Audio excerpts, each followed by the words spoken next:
La plus grande tristesse dans la vie de Cyril Hanouna fut le décès de son père, Ange Hanouna, décédé en 2024, lui laissant un vide incompressible. Ange n'était pas seulement un père, mais aussi un ami et un professeur qui lui a appris la valeur de la persévérance et de l'honnêteté dans la vie.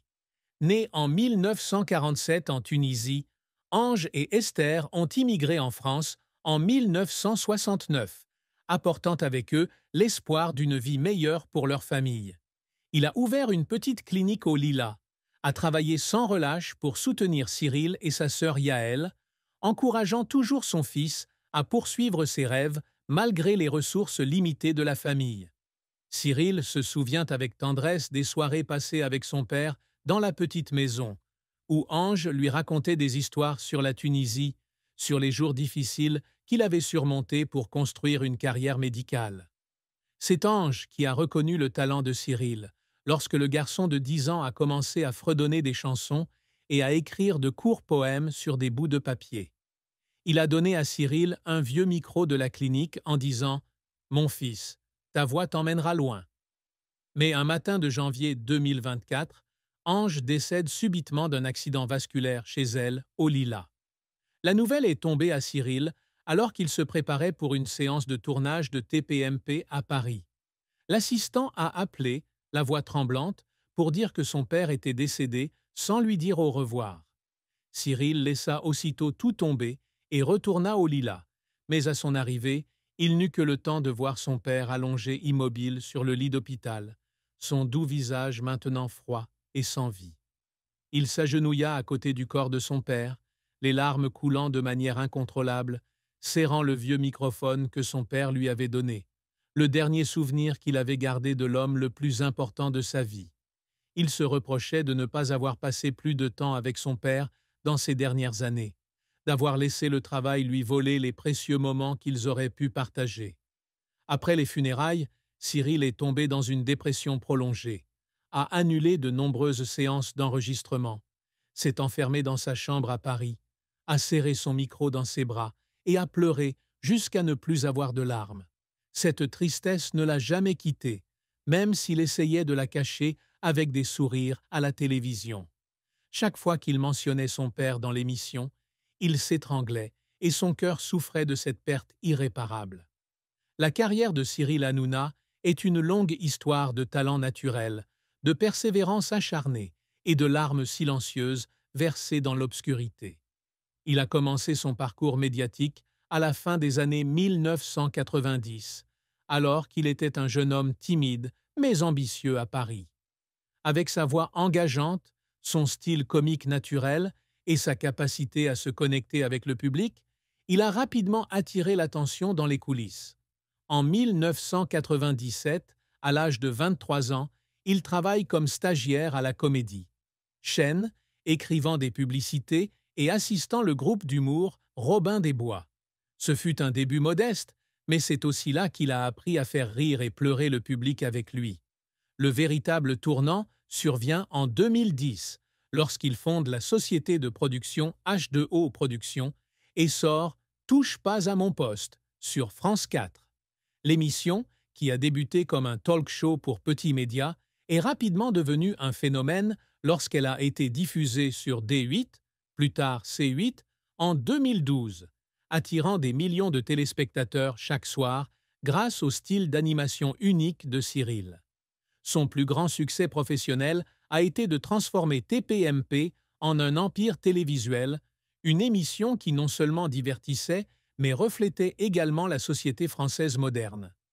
À 38 ans, il a propulsé TPMP au sommet en 2013, année où l'émission a atteint des records d'audience de plus de 2 millions de téléspectateurs par épisode, ce qui lui a valu les victoires de la musique télévisée du meilleur présentateur en 2014.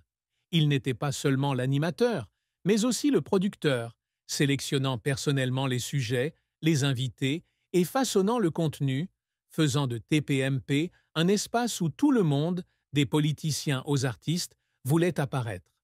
Le succès s'est poursuivi avec d'autres programmes tels que Balance ton poste 2018 et Face à Baba 2022, consolidant sa position comme l'une des figures les plus puissantes de la télévision française. Avec des revenus de H2O Productions, estimés à des dizaines de millions d'euros par an, Cyril ne s'arrête pas seulement à la télévision, mais s'essaie également à la radio, de Planète Arthur sur Fun Radio en 2002 à Les Pieds dans le plat, sur Europe, un de 2013 à 2016.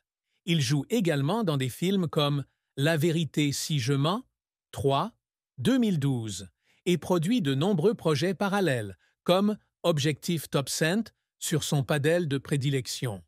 Ces succès ne sont pas seulement des triomphes commerciaux, mais aussi un témoignage de son talent diversifié, de sa créativité incessante et de sa capacité d'adaptation, le faisant passer d'un stagiaire inconnu à une icône culturelle avec plus de 6 millions d'abonnés sur Twitter et des dizaines de récompenses majeures et mineures au cours de sa carrière.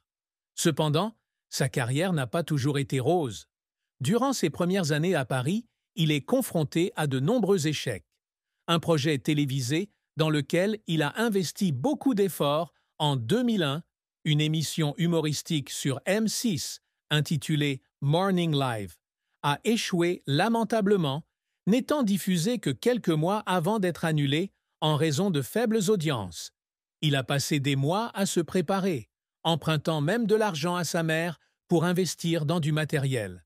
Mais le résultat a été une énorme déception. Après la diffusion finale, Cyril s'est assis seul sur les rives de la Seine, regardant l'eau couler, et a fondu en larmes.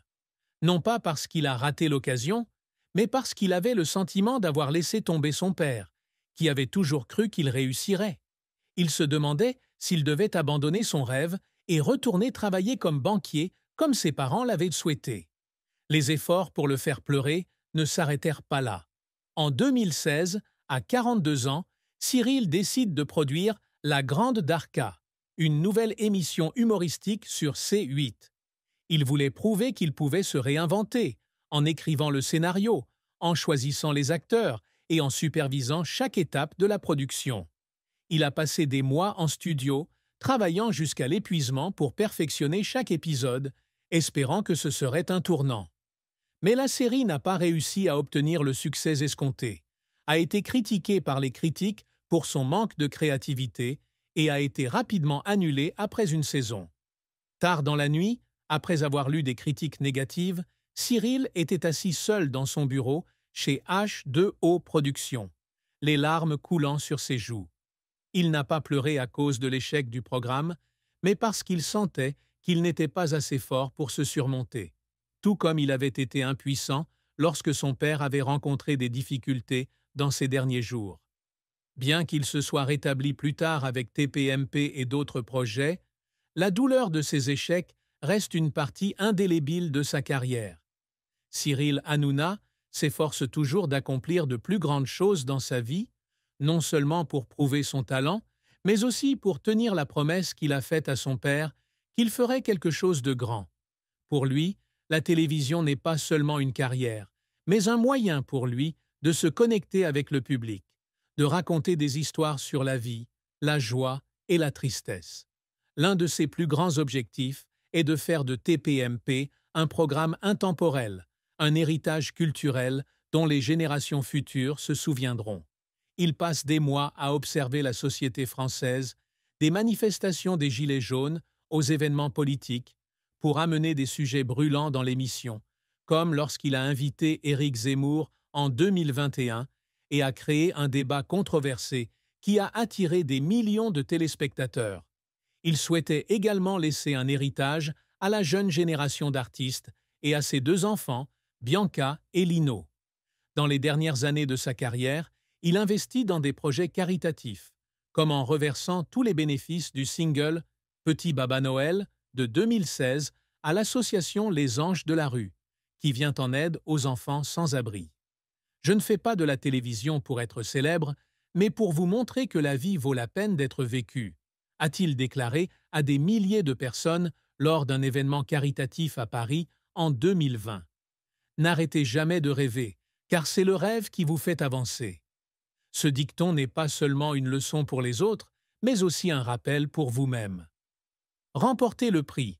Influenceur média français 2023, remis par le magazine Télé 7 jours, est une nouvelle étape dans ce parcours, en hommage à son père et aux jours difficiles au Lilas. L'amour et le mariage de Cyril Hanouna constituent un chapitre émotionnel de sa vie, mêlé de joie et de peines inoubliables. Il a rencontré Émilie, la femme la plus importante de sa vie, en 2003, alors qu'il avait 29 ans et elle 25. Ils se sont rencontrés à l'anniversaire d'un ami commun à Paris, alors que Cyril jouait un sketch comique et qu'Émilie, étudiante en marketing, était captivée par son charme. Avec son sourire chaleureux et son intelligence, Émilie devient rapidement sa compagne, tandis que Cyril lui apporte la gaieté et l'humour d'un jeune artiste ambitieux. Ils se sont mariés lors d'une cérémonie simple à Paris en 2004 et ont eu ensemble 2 enfants, Bianca le 3 mars 2011 et Lino le 14 mai 2012. Dans les premières années de leur mariage, ils ont vécu heureux dans un petit appartement du 15e arrondissement, se promenant souvent ensemble le long de la Seine et partageant des